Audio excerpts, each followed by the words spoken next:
नमस्कार दोस्तों, स्वागत है हमारे चैनल पर। आज आप सुनने जा रहे मुंशी प्रेमचंद जी की लिखी हुई बेहद सुंदर कहानी, जिसका शीर्षक है दुर्गा का मंदिर। तो आइए सुनते हैं। बाबू बृजनाथ कानून पढ़ने में मग्न थे और उनके दोनों बच्चे लड़ाई करने में। श्यामा चिल्लाती कि मुन्नू मेरी गुड़िया नहीं देता। मुन्नू रोता था कि श्यामा ने मेरी मिठाई खा ली। बृजनाथ ने क्रुद्ध होकर भामा से कहा, तुम इन दुष्टों को यहां से हटाती हो कि नहीं? नहीं तो मैं एक एक की खबर लेता हूं। भामा चूल्हे में आग जला रही थी, बोली, अरे तो अब क्या संध्या को भी पढ़ते ही रहोगे? जरा दम तो ले लो। ब्रज उठा तो न जाएगा, बैठी बैठी वहीं से कानून बघारोगी। अभी एक आध को पटक दूंगा तो वहीं से गरजती हुई आओगी कि हाहार बच्चे को मार डाला। भामा, तो मैं कुछ बैठी या सोई तो नहीं हूं। जरा एक घड़ी तुम ही लड़कों को बहलाओगे तो क्या होगा? कुछ मैंने ही तो उनकी नौकरी नहीं लिखाई। बृजनाथ से कोई जवाब न देते बन पड़ा। क्रोध पानी के समान बहाव का मार्ग न पाकर और भी प्रबल हो जाता है। यद्यपि बृजनाथ नैतिक सिद्धांतों के ज्ञाता थे, पर उनके पालन में इस समय कुशल न दिखाई दी। मुद्दई और मुद्दाले दोनों को एक ही लाठी हाका और दोनों को रोते चिल्लाते छोड़ कानून का ग्रंथ बगल में दबा कॉलेज पार्क की राह ली। सावन का महीना था। आज कई दिन के बाद बादल हटे थे। हरे भरे वृक्ष सुनहरी चादर ओढ़े खड़े थे। मृदु समीर सावन का राग गाता था और बगुले डालियों पर बैठे हिंडोले झूल रहे थे। बृजनाथ एक बेंच पर आ बैठे और किताब खोली, लेकिन इस ग्रंथ की अपेक्षा प्रकृति ग्रंथ का अवलोकन अधिक चित्ताकर्षक था। कभी आसमान को पढ़ते थे, कभी पत्तियों को, कभी छवि में हरियाली को और कभी सामने मैदान में खेलते हुए लड़कों को। एकाएक उन्हें सामने घास पर कागज की एक पुड़िया दिखाई दी। माया ने जिज्ञासा की आड़ में, चलो देखें इसमें क्या है। बुद्धि ने कहा, तुमसे मतलब, पड़ी रहने दो। लेकिन जिज्ञासा रूपी माया की जीत हुई। बृजनाथ ने उठकर पुड़िया उठा ली। कदाचित किसी के पैसे पुड़िया में लिपटे गिर पड़े हैं। खोलकर देखा, सावरेन थे। गिना, पूरे 8 निकले। कुतूहल की सीमा न रही। बृजनाथ की छाती धड़कने लगी। 8 सावरेन हाथ में लिए सोचने लगे, इन्हें क्या करूं? अगर यहीं रख दूं तो न जाने किसकी नजर पड़े, न मालूम कौन उठा ले जाए। नहीं, यहां रखना उचित नहीं। चलो थाने में इत्तला कर दूं और ये सावरेन थानेदार को सौंप दूं। जिसके होंगे वह आप ले जाएगा, या अगर उसको न भी मिले तो मुझ पर कोई दोष न रहेगा। मैं तो अपने उत्तरदायित्व से मुक्त हो जाऊंगा। माया ने पर्दे की आड़ से मंत्र मारना शुरू किया। वह थाने नहीं गए। सोचा, चलूं भामा से एक दिल लगी करूं। भोजन तैयार होगा, कल इत्मीनान से थाने जाऊंगा। भामा ने सावरेन देखे तो हृदय में एक गुदगुदी सी हुई। पूछा, किसकी है? ब्रज मेरी। भामा, चलो कहीं हो न। ब्रज पड़ी मिली है। भामा, झूठ बात। ऐसे ही भाग्य के बली हो तो सच बताओ, कहां मिली? किसकी है? ब्रज, सच कहता हूं, पड़ी मिली है। भामा, मेरी कसम। ब्रज तुम्हारी कसम। भामा गिन्नियों को पति के हाथ से छीनने की चेष्टा करने लगी। बृजनाथ ने कहा, क्यों छीनती हो? भामा, लाओ मैं अपने पास रख लूं। ब्रज, रहने दो, मैं इसकी इत्तला करने थाने जाता हूं। भामा का मुख मलिन हो गया। बोली, प्रे हुए धन की क्या इत्तला? ब्रज हाँ, और क्या, इन 8 गिन्नियों के लिए ईमान बिगाड़ूंगा? भामा, अच्छा तो सवेरे चले जाना। इस समय जाओगे तो आने में देर होगी। बृजनाथ ने भी सोचा, यही अच्छा। थाने वाले रात को तो कोई कार्रवाई करेंगे नहीं। जब अशरफियों को पड़ा ही रहना है, तब जैसे थाना वैसे मेरा घर। गिन्नियां संदूक में रख दी। खा पी कर लेटे तो भामा ने हंसकर कहा, आया धन क्यों छोड़ते हो? लाओ मैं अपने लिए एक गुलूबंद बनवा लूं, बहुत दिनों से जी तरस रहा है। माया ने इस समय हास्य का रूप धारण किया। बृजनाथ ने तिरस्कार करके कहा, गुलूबंद की लालसा में गले में फांसी लगाना चाहती हो क्या? प्रातःकाल बृजनाथ थाने के लिए तैयार हुए। कानून का एक लेक्चर छूट जाएगा, कोई हरज नहीं। वह इलाहाबाद के हाई कोर्ट में अनुवादक थे। नौकरी में उन्नति की आशा न देखकर साल भर से वकालत की तैयारी में मग्न थे। लेकिन अभी कपड़े पहन ही रहे थे कि उनके एक मित्र मुंशी गोरेलाल आकर बैठ गए और अपनी पारिवारिक दुश्चिंताओं की राम कहानी सुनाकर अत्यंत विनीत भाव से बोले, भाई साहब, इस समय मैं इन झंझटों में ऐसा फंस गया हूं कि बुद्धि कुछ काम नहीं करती। तुम बड़े आदमी हो, इस समय कुछ सहायता करो। ज्यादा नहीं 30 रुपए दे दो, किसी न किसी तरह काम चला लूंगा। आज 30 तारीख है, कल शाम को तुम्हें रुपए मिल जाएंगे। बृजनाथ बड़े आदमी तो न थे, किंतु बड़प्पन की हवा बांध रखी थी। यह मिथ्याभिमान उनके स्वभाव की एक दुर्बलता थी। केवल अपने वैभव का प्रभाव डालने के लिए ही वह बहुधा मित्रों की छोटी मोटी आवश्यकताओं पर अपनी वास्तविक आवश्यकताओं को निछावर कर दिया करते थे। लेकिन भामा को इस विषय में उनसे सहानुभूति न थी। इसीलिए जब बृजनाथ पर इस प्रकार का संकट आ पड़ता था, तब थोड़ी देर के लिए उनकी पारिवारिक शांति अवश्य नष्ट हो जाती थी। उनमें इनकार करने या टालने की हिम्मत न थी। वह सकुचाते हुए भामा के पास गए और बोले, तुम्हारे पास 30 रुपए तो न होंगे? मुंशी गोरेलाल मांग रहे हैं। भामा ने रुखाई से कहा, मेरे पास तो रुपए नहीं। ब्रज, होंगे तो जरूर बहाना करती हो। भामा, अच्छा बहाना ही सही। ब्रज, तो मैं उनसे क्या कह दूं? भामा का 2 घर में रुपए नहीं हैं, तुमसे न कहते बने तो मैं पर्दे की आड़ से कह दूं। ब्रज, कहने को तो मैं कह दूं, लेकिन उन्हें विश्वास न आएगा, समझेंगे बहाना कर रहे हैं। भामा, समझेंगे तो समझा करें। ब्रज, मुझसे ऐसी बेमुरौवती नहीं हो सकती। रात दिन का साथ ठहरा, कैसे इनकार करूं? भामा, अच्छा तो जो मन में आवे सो करो। मैं एक बार कह चुकी, मेरे पास रुपए नहीं। बृजनाथ मन में बहुत खिन्न हुए। उन्हें विश्वास था कि भामा के पास रुपए हैं, लेकिन केवल मुझे लज्जित करने के लिए इनकार कर रही है। दुराग्रह ने संकल्प को दृढ़ कर दिया। संदूक से 2 गिन्नियां निकाली और गोरेलाल को देकर बोले, भाई कल शाम को कचहरी से आते ही रुपए दे जाना। ये एक आदमी की अमानत है, मैं इसी समय देने जा रहा था। दी कल रुपए न पहुंचे तो मुझे बहुत लज्जित होना पड़ेगा, कहीं मुंह दिखाने योग्य न रहूंगा। गोरेलाल ने मन में कहा, अमानत स्त्री के सिवा और किसकी होगी, और गिन्नियां जेब में रखकर घर की राह ली। आज 1 तारीख की संध्या है। बृजनाथ दरवाजे पर बैठे गोरेलाल का इंतजार कर रहे हैं। 5 बज गए, गोरेलाल अभी तक नहीं आए।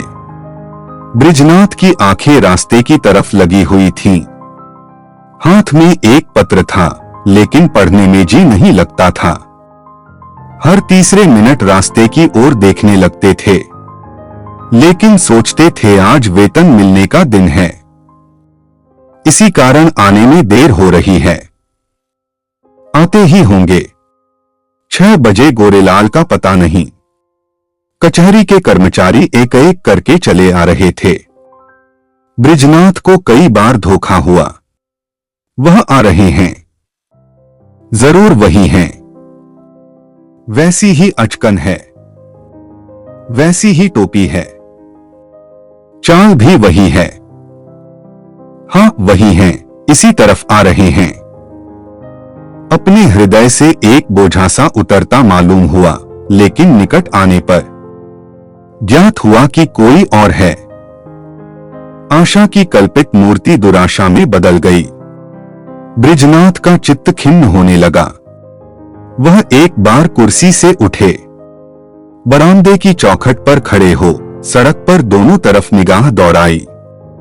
कहीं पता नहीं। 2-3 बार दूर से आते हुए इक्कों को देखकर गोरेलाल को भ्रम हुआ। आकांक्षा की प्रबलता। 7 बजे चिराग जल गए। सड़क पर अंधेरा छाने लगा। बृजनाथ सड़क पर उद्विग्न भाव से टहलने लगे। इरादा हुआ गोरेलाल के घर चलूं। उधर कदम बढ़ाया, लेकिन हृदय कांप रहा था कि कहीं वह रास्ते में आते हुए न मिल जाए। तो समझे कि थोड़े से रुपयों के लिए इतने व्याकुल हो गए। थोड़ी ही दूर गए कि किसी को आते देखा।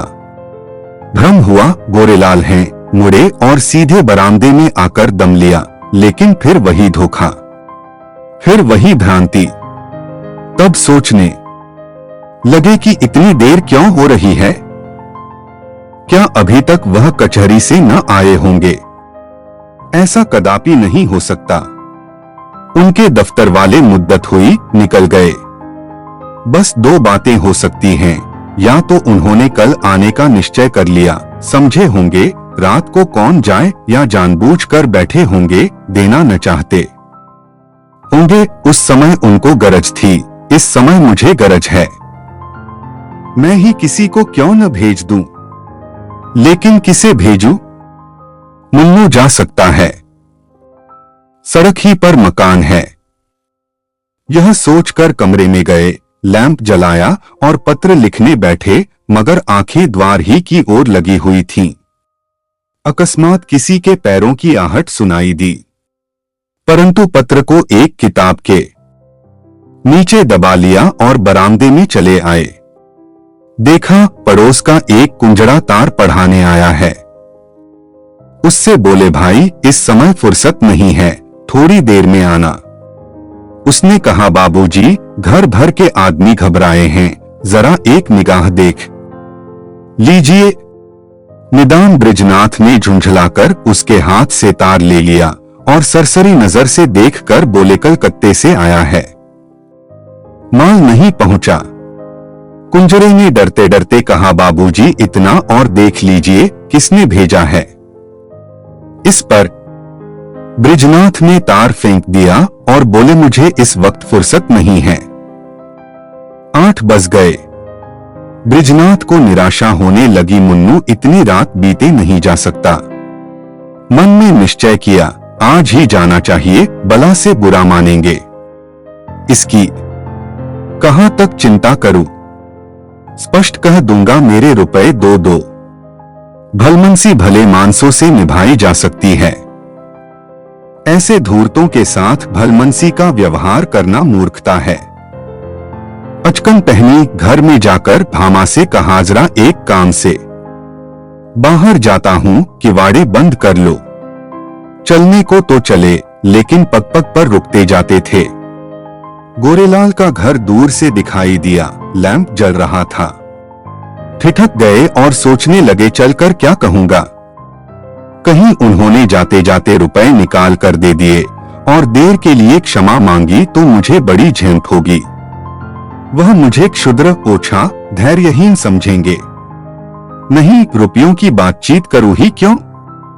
कहूंगा, भाई घर में बड़ी देर से पेट दर्द कर रहा है, तुम्हारे पास पुराना तेज सिरका तो नहीं है? मगर नहीं, यह बहाना कुछ भद्दा सा प्रतीत होता है। साफ कलई खुल जाएगी। इस झंझट की जरूरत ही क्या है? वह मुझे देखकर आप ही समझ जाएंगे। इस विषय में बातचीत की कुछ नौबत ही न आवेगी। बृजनाथ इसी उधेड़बुन में आगे बढ़ते चले जाते थे, जैसे नदी में लहरें चाहे किसी ओर चलें, धारा अपना मार्ग नहीं छोड़ती। गोरेलाल का घर आ गया। द्वार बंद था। बृजनाथ को उन्हें पुकारने का साहस न हुआ। समझे खाना खा रहे होंगे। दरवाजे के सामने से निकले और धीरे धीरे टहलते हुए 1 मील तक चले गए। 9 बजने की आवाज कान में आई। गोरेलाल भोजन कर चुके होंगे यह सोचकर लौट पड़े, लेकिन द्वार पर पहुंचे तो अंधेरा था। वह आशारूपी दीपक बुझ गया था। 1 मिनट तक दुविधा में खड़े रहे। क्या करूं? अभी बहुत सवेरा है। इतनी जल्दी थोड़े ही सो गए होंगे। दबे पांव बरामदे पर चढ़े। द्वार पर कान लगाकर सुना। चारों ओर ताक रहे थे कि कहीं कोई देख न ले। कुछ बातचीत की भनक कान में पड़ी। ध्यान से सुना। स्त्री कह रही थी, रुपए तो सब उठ गए, बृजनाथ को कहां से दोगे? गोरेलाल ने उत्तर दिया, ऐसी कौन सी उतावली है, फिर दे देंगे। और दरख्वास्त दे दी है, कल मंजूर हो ही जाएगी। 3 महीने के बाद लौटेंगे, तब देखा जाएगा। बृजनाथ को ऐसा जान पड़ा मानो मुंह पर किसी ने तमाचा मार दिया। क्रोध और नैराश्य से भरे हुए बरामदे से उतर आए।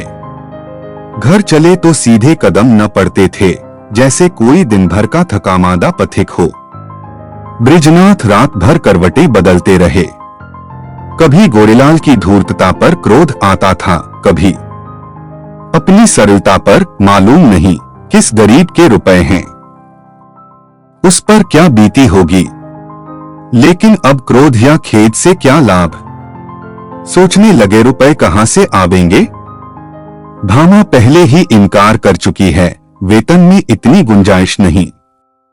10-5 रुपए की बात होती तो कतर ब्योंत करता। तो क्या करूं? किसी से उधार लूं, मगर मुझे कौन देगा? आज तक किसी से मांगने का संयोग नहीं पड़ा, और अपना कोई ऐसा मित्र है भी तो नहीं। जो लोग हैं मुझे को सताया करते हैं, मुझे क्या देंगे? हाँ, यदि कुछ दिन कानून छोड़कर अनुवाद करने में परिश्रम करूं तो रुपए मिल सकते हैं। कम से कम 1 मास का कठिन परिश्रम है। सस्ते अनुवादकों के मारे दर भी तो गिर गई है। हाँ निर्दयी, तूने बड़ी दगा की। न जाने किस जन्म का बैर चुकाया, कहीं का न रखा। दूसरे दिन से बृजनाथ को रुपयों की धुन सवार हुई। सवेरे कानून के लेक्चर में सम्मिलित होते, संध्या को कचहरी से तजबीजों का पुलिंदा घर लाते और आधी रात तक बैठे अनुवाद किया करते। सिर उठाने की मोहलत न मिलती, कभी 1-2 भी बज जाते। जब मस्तिष्क बिल्कुल शिथिल हो जाता तब विवश होकर चारपाई पर पड़ रहते। लेकिन इतने परिश्रम का अभ्यास न होने के कारण कभी कभी सिर में दर्द होने लगता, कभी पाचन क्रिया में विघ्न पड़ जाता, कभी ज्वर चढ़ाता। इस पर भी वह मशीन की तरह काम में लगे रहते। भामा कभी कभी झुंझलाकर कहती, अजी लेट भी रहो, बड़े धर्मात्मा बने हो। तुम्हारे जैसे 10-5 आदमी और होते तो संसार का काम ही बंद हो जाता। बृजनाथ इस बाधाकारी व्यंग्य का उत्तर न देते। दिन निकलते ही फिर वही चरखा ले बैठते।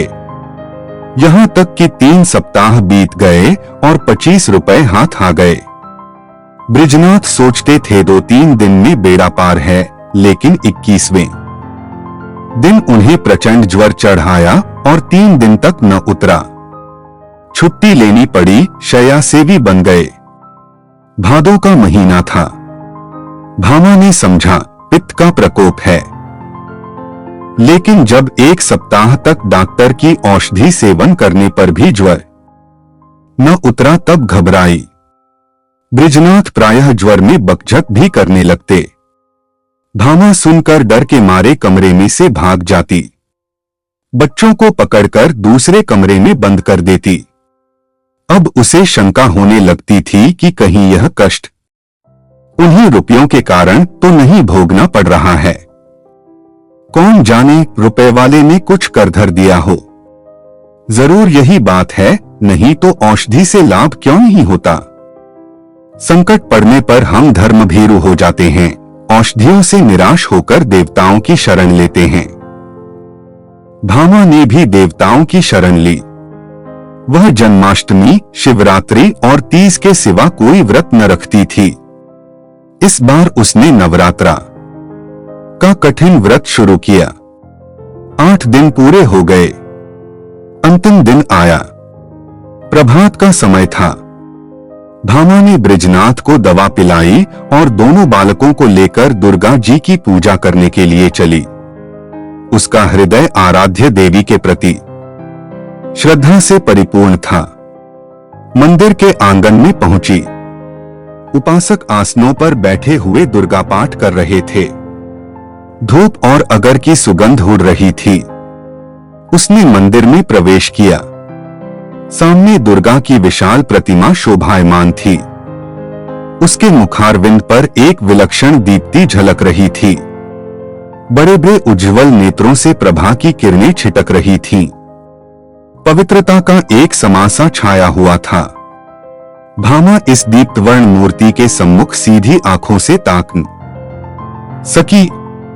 उसके अंतःकरण में एक निर्मल, विशुद्ध भावपूर्ण भय का उदय हो आया। उसने आंखें बंद कर ली, घुटनों के बल बैठ गई और हाथ जोड़कर करुण स्वर से बोली, माता मुझ पर दया करो। उसे ऐसा ज्ञात हुआ मानो देवी मुस्कुराई। उसे उन दिव्य नेत्रों से एक ज्योतिषी निकलकर अपने हृदय में आती हुई मालूम हुई। उसके कानों में देवी के मुंह से निकले ये शब्द सुनाई दिए, प्राया धन लौटा दे, तेरा भला होगा। भामा उठ बैठी। उसकी आंखों में निर्मल भक्ति का आभास झलक रहा था। मुखमंडल से पवित्र प्रेम बरसा पड़ता था। देवी ने कदाचित उसे अपनी प्रभा के रंग में डुबा दिया था। इतने में दूसरी एक स्त्री आई। उसके उज्ज्वल केश बिखरे और मुरझाए हुए चेहरे के दोनों ओर लटक रहे थे। शरीर पर केवल एक श्वेत साड़ी थी। हाथ में चूड़ियों के सिवा और कोई आभूषण न था। शोक और नैराश्य की साक्षात मूर्ति मालूम होती थी। उसने भी देवी के सामने सिर झुकाया और दोनों हाथों से आंचल फैलाकर बोली, देवी जिसने मेरा धन लिया हो उसका सर्वनाश करो। जैसे सितार मिज़राब की चोट खाकर थरथरा उठता है, उसी प्रकार भामा का हृदय अनिष्ट के भय से थरथरा उठा। ये शब्द तीव्र शर के समान उसके कलेजे में चुभ गए। उसने देवी की ओर कातर नेत्रों से देखा। उनका ज्योतिर्मय स्वरूप भयंकर था। नेत्रों से भीषण ज्वाला निकल रही थी। भामा के अंतःकरण में सर्वत्र आकाश से, मंदिर के सामने वाले वृक्षों से, मंदिर के स्तंभों से, सिंहासन के ऊपर जलते हुए दीपक से और देवी के विकराल मुंह से ये शब्द निकलकर गूंजने लगे, प्राया धन लौटा दे, नहीं तो तेरा सर्वनाश हो जाएगा। भामा खड़ी हो गई और उस वृद्धा से बोली, क्यों माता, तुम्हारा धन किसी ने ले लिया है? वृद्धा ने इस प्रकार उसकी ओर देखा मानो डूबते को तिनके का सहारा मिला। बोली, हाँ बेटी। भामा, कितने दिन हुए? वृद्धा, कोई 1.5 महीना। भामा, कितने रुपए थे? वृद्धा, पूरे 120। भामा, कैसे खोए? वृद्धा, क्या जाने कहीं गिर गए। मेरे स्वामी पलटन में नौकर थे। आज कई बरस हुए वह परलोक सिधारे। अब मुझे सरकार से 60 रुपए साल पेंशन मिलती है। अब की 2 साल की पेंशन एक साथ ही मिली थी। खजाने से रुपए ले कर आ रही थी। मालूम नहीं कब और कहां गिर पड़े। 8 गिन्नियां थीं। भामा, अगर वे तुम्हें मिल जाएं तो क्या दोगी? वृद्धा, अधिक नहीं, उसमें से 50 रुपए दे दूंगी। भामा, रुपए क्या होंगे, कोई उससे अच्छी चीज दो। वृद्धा, बेटी और क्या दूं, जब तक जीऊंगी तुम्हारा यश गाऊंगी। भामा, ही इसकी मुझे आवश्यकता नहीं। वृद्धा, बेटी इसके सिवा मेरे पास क्या है? भामा, मुझे आशीर्वाद दो। मेरे पति बीमार हैं, वह अच्छे हो जाए। वृद्धा, क्या उन्हीं को रुपए मिले हैं? भामा, वह उसी दिन से तुम्हें खोज रहे हैं। वृद्धा घुटनों के बल बैठ गई और आंचल फैलाकर कंपित स्वर से बोली, देवी, इनका कल्याण करो। भामा ने फिर देवी की ओर सशंक दृष्टि से देखा। उनके दिव्य रूप पर प्रेम का प्रकाश था। आंखों में दया की आनंददायिनी झलक थी। उस समय भामा के अंतःकरण में कहीं स्वर्गलोक से यह ध्वनि सुनाई, दीजा तेरा कल्याण होगा, संध्या का समय है। भामा बृजनाथ के साथ इक्के पर बैठी तुलसी के घर उसकी थाती लौटाने जा रही है। बृजनाथ के बड़े परिश्रम की कमाई तो डॉक्टर की भनेंट हो चुकी है, लेकिन भामा ने एक पड़ोसी के हाथ अपने कानों के झुमके बेचकर रुपए जुटाए हैं। जिस समय झुमके बनकर आए थे, भामा बहुत प्रसन्न हुई थी। आज उन्हें बेचकर वह उससे भी अधिक प्रसन्न है। जब बृजनाथ ने 8 गिन्नियां उसे दिखाई थी, उसके हृदय में एक गुदगुदी सी हुई थी, लेकिन यह हर्ष मुख पर आने का साहस न कर सका था। आज उन गिन्नियों को हाथ से जाते समय उसका हार्दिक आनंद आंखों में चमक रहा है, होठों पर नाच रहा है, कपोलों को रंग रहा है और अंगों पर किलोल कर रहा है। वह इंद्रियों का आनंद था, यह आत्मा का आनंद है। वह आनंद लज्जा के भीतर छिपा हुआ था, यह आनंद गर्व से बाहर निकला पड़ता है। तुलसी का आशीर्वाद सफल हुआ। आज पूरे 3 सप्ताह के बाद बृजनाथ तकिए के सहारे बैठे थे। वह बार बार भामा को प्रेमपूर्ण नेत्रों से देखते थे। वह आज उन्हें देवी मालूम होती थी। अब तक उन्होंने उसके बाह्य सौंदर्य की शोभा देखी थी, आज वह उसका आत्मिक सौंदर्य देख रहे हैं। तुलसी का घर एक गली में था। इक्का सड़क पर जाकर ठहर गया। बृजनाथ इक्के पर से उतरे और अपनी छड़ी टेकते हुए भामा के हाथों के सहारे तुलसी के घर पहुंचे। तुलसी ने रुपए लिए और दोनों हाथ फैलाकर आशीर्वाद दिया, दुर्गा जी तुम्हारा कल्याण करें। तुलसी का वर्णहीन मुख वैसे ही खिल गया जैसे वर्षा के पीछे वृक्षों की पत्तियां खिल जाती हैं। सिमटा हुआ अंग फैल गया, गालों की झुर्रियां मिटती दिख पड़ी।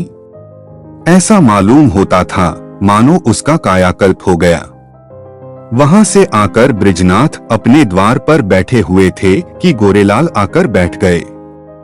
बृजनाथ ने मुंह फेर लिया।